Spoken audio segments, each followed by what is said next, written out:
ये पैगाम है भारत के हर कंटेंट क्रिएटर के नाम। जय भीम बड़ा सीधा हंसी, जय भीम। जय Bhim app available on the play store and Apple app store now.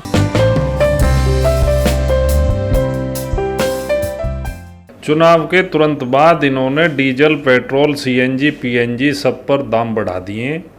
जो डीजल है, पेट्रोल है, उसमें आधे से ज़्यादा हिस्सा टैक्सेस का है, जबकि 2014 में कच्चे तेल के दाम ज़्यादा होने के बावजूद भी डीजल के, पेट्रोल के रेट काफ़ी कम थे, 70-72 रुपये में थे।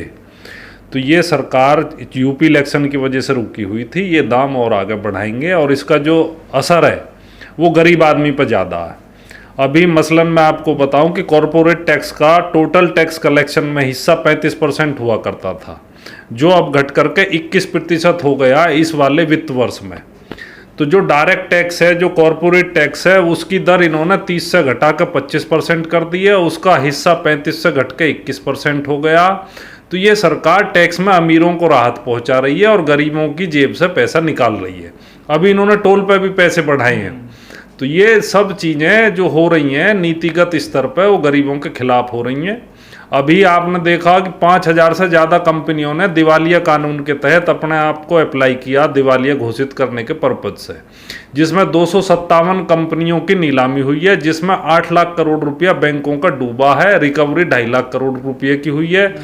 तो ये जो कंपनियां, ये कौन सी कंपनियां, इसमें अनिल धीरूभाई अंबानी कंपनी है, जेफी इंफ्राटेक कंपनी है, सुपरटेक है, बहुत सारी ऐसी बड़ी बड़ी कॉरपोरेट हाउसेज हैं जो गए हैं इसमें। तो ये सरकार की पॉलिसीज़ पे यदि आप गौर करोगे तो ये सरकार गरीब विरोधी है। गरीब की कमर टूट गई है, महंगाई बेतहाशा हो गई है। अभी आप देखो कि मजदूरी की दरें, अभी हम लोगों ने आंदोलन किया था कि भाई न्यूनतम मजदूरी 26,000 रुपये होनी चाहिए। मजदूरी 8-10 हज़ार रुपये में आदमी कैसे गुजारा करेगा। तो इतने हालात ख़राब हैं, जो हालात श्रीलंका के हो रहे हैं वो हालात ताज्जुब की बात नहीं है कि आने वाले दिनों में इस देश में भी हों। नफरत की राजनीति, धर्म की राजनीति, अभी बैन लगा दिया नवरात्रों में। कह रहे हैं कि भाई इसमें जो अंडा नहीं बेचोगे आप, जो मीट नहीं बेचोगे। बाबा साहब की जयंती आने वाली है 14 अप्रैल को। भारत का संविधान कहाँ है? राइट टू लाइफ जो आर्टिकल 21 है कॉन्स्टिट्यूशन का, वो हम सबको जीवन जीने का अधिकार देता है। इसमें प्राइवेसी भी शामिल है, पहनने का चॉइस भी शामिल है, खाने का चॉइस भी शामिल है। अब इस चॉइस पे जो ये फासिस्ट फोर्सेस हैं, ये इसी तरह जर्मनी में हुआ था, नफरत फैलाई थी यहूदियों के खिलाफ, वही अब बीजेपी हिंदुस्तान में कर रही है और एक तबके के खिलाफ नफरत फैला रही है और उसी के आधार पर अपनी राजनीति कर रही है। इस देश के विकास से, गरीबों के विकास से, शिक्षा से, रोजगार से, रोजगार का आप देखो क्या हाल है। पिछले 40 वर्षों में रोजगार की दर सबसे ज़्यादा है। अभी जो भूख इंडेक्स है उसमें भारत की हालत क्या, 101वें नंबर पे है। बेरोजगारी की हालत 40 साल में सबसे ज़्यादा बेरोजगार आज हिंदुस्तान में है। तो इनका ना तो अस्पताल की ओर ध्यान है, ना शिक्षा की ओर ध्यान है, ना रोजगार की ओर ध्यान है। सिर्फ एक ही चीज़ पर ध्यान है कि मुसलमानों के खिलाफ नफरत फैलाओ और जो कॉन्स्टिट्यूशनल वैल्यूज हैं हमारे देश की, जो बाबा साहब का संविधान है, उसमें जो हमारे फंडामेंटल राइट हैं, उनको कैसे कम से कम किया जा सके और कैसे गरीब लोगों की जेब से पैसा निकाल के अमीर आदमी की जेब में पहुँचाया जाए। सर, आप बाबा साहब की बात कर रहे हैं। आज ही प्रधानमंत्री जी ने कहा कि बाबा साहब का जन्मदिन बड़े उत्साह से मनाना, और तो बाबा साहब की हमेशा बात करते हैं। पंच स्थल भी बनवा दिए उन्होंने बाबा साहब के। देखिए, नेहरू की बात करना, पटेल की बात करना, बाबा साहब की बात करना, ये बात करने का सवाल नहीं है, उनकी पूजा करने का सवाल नहीं है। बाबा साहब के विचार को फैलाने का सवाल है, भगत सिंह की पूजा करने का सवाल नहीं है। इन्होंने बात क्या कही है वो है, बाबा साहब ने जो बात कही है उनका अमल तो आप करोगे नहीं, उनके खिलाफ आप जाओगे, संविधान का आप विरोध करोगे और वैसे कहोगे कि बाबा साहब बहुत ग्रेट थे, बाबा साहब बड़े अच्छे थे, बाबा साहब की जयंती हम मनाएंगे। भाई बाबा साहब के की श्रद्धांजलि क्या है कि बाबा साहब के बनाए संविधान का हम पालन करें और बाबा साहब के बनाए मूल्यों पर हम चलें। तो सर, क्या सर महंगाई पे सरकार का कंट्रोल नहीं हो सकता या हो सकता है? क्यों नहीं हो सकता भाई? इस पे जो टैक्स कंपोनेंट है वो कम किया जाए, अमीरों पे टैक्स में वृद्धि करी जाए। जो बैंकों का लाखों करोड़ रुपया जो हमारी आपकी जमा राशि बैंकों में जमा है, जिसको इन्होंने राइट ऑफ किया है, ये पैसा पूंजीपतियों से वसूल किया जाए। अब जिन जिन कंपनियों ने उनके पेंडोरा पेपर में, जो इनकी एबीजी जो कंपनी है शिपयार्ड वाली, पेंडोरा पेपर में उसका नाम आया। एक और कंपनी है आलोक इंडस्ट्रीज, उसका पेंडोरा पेपर में नाम आया। तो ईडी के छापे ये अपने राजनीतिक विरोधियों पे तो डाल रहे हैं, लेकिन ईडी के छापे, इनकम टैक्स के छापे, सीबीआई के छापे आप इन लोगों पर क्यों नहीं डलवाते हो? जो लोग टैक्स की चोरी करते हैं, जो लोग जो बैंकों का पैसा हजम कर गए, इन पर छापे लगने चाहिए, इनकी जांच होनी चाहिए। उनकी जांच की कोई बात नहीं हो रही। सर आप लोग कहते हैं कि टैक्स कम कर दे सरकार, फिर विकास कैसे होगा देश का?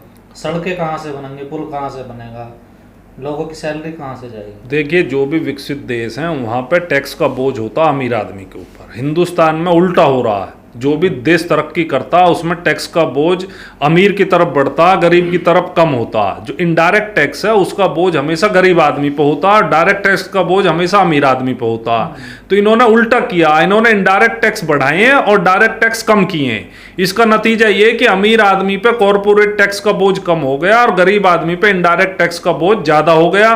पेट्रोल पे, डीजल पे, पीएनजी पे, सीएनजी पे, इन पे एक्साइज लगती है, कस्टम ड्यूटी लगती है, इस पर वेट लगता है। तो ये इनडायरेक्ट टैक्सेस हैं, ये सारे टैक्सेस का बोझ गरीब आदमी पे पड़ता है। सर मोदी जी 18 घंटे काम करते हैं देश में, लेकिन उसके बावजूद जो भारत का व्यापार घाटा है 192 अरब डॉलर का हो गया है।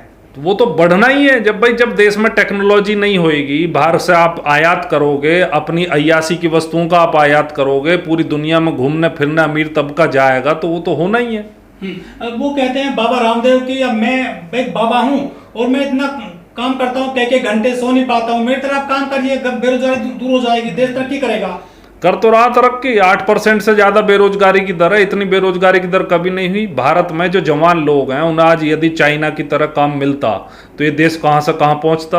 अब वो लोग प्रदर्शन कर रहे हैं, रेलवे की भर्ती बंद है, सेंट्रल गवर्नमेंट की भर्तियाँ बंद हैं, स्टेट गवर्नमेंट की भर्तियाँ बंद हैं, नए उद्योग नहीं लग रहे, जो लग रहे हैं वो बंदी के कगार पे हैं। जो लोगों के पास थोड़ा बहुत पैसा वो महंगाई के माध्यम से खत्म होता जा रहा। बाबा रामदेव से सवाल किया गया कि बाबा जी आपने कहा था कि बीजेपी को वोट दे दीजिए, आपको 40 रुपए प्रति लीटर तेल मिलेगा, लेकिन जब सवाल उसने रिपीट किया पत्रकार ने, उससे कह दिया गया कि आप मेरी पूंछ उखाड़ लीजिए। बाबा की जो भाषा है, किस तरह से देखते हैं आप उसको? ये बाबा नहीं है, ये लाला हैं और इनका काम है इस देश में व्यापार करना, नकली सामान बेचना। अभी देखो कि जो इनका व्यापार है बाबा का वो कम होता जा रहा है। ज़्यादा दिन आप बिना क्वालिटी के आप टिक नहीं सकते। गिरे वस्त्र पहन करके कितने दिन आप सामान बेचोगे? तो क्वालिटी तो आप देनी पड़ेगी। तो बाबा के धंधे पंदे ये सब खत्म होने जा रहे हैं। बाबा क्या कह रहे हैं उसका कोई ज़्यादा मतलब भारत के विकास से, भारत की अर्थव्यवस्था से, भारत के युवाओं से नहीं है। जो श्रीलंका की जो अर्थव्यवस्था डूबती जा रही है, तो लोगों ने मोदी जी को भी थोड़ा सा सचेत करना शुरू कर दिया है। स्वाभाविक है, श्रीलंका में भी उस सरकार को घमंड हो गया था। गृह युद्ध के बाद ये महिंदा राजपक्षे की, गोटबाया की सरकार लगातार चली है, तो उन्होंने गलत पॉलिसीज अपनाई और खासकर जो महामारी के दौरान है उस दौरान बहुत गलत पॉलिसीज अपनाई। यहाँ तक कि खेती के लिए जो खाद का आयात होता था वो भी रोक दिया, खेती में उत्पादन कम हो गया, लोगों को अब आम सामान की बड़ी किल्लत हो रही है। तो ये हालात देखो, भारत में तो मैं नहीं कहूँगा बहुत ऐसे कोई हालात होने जा रहे हैं, लेकिन लगभग ऐसे ही हालात आज भारत में हैं, क्योंकि गरीब आदमी ठीक से खा पी नहीं पा रहा। जो बीजेपी के वोटर है वो भी परेशान है महंगाई से, लेकिन वो विरोध नहीं करते हैं बीजेपी का। कहते हैं कि शेर पाला है तो महंगाई तो झेलनी पड़ेगी।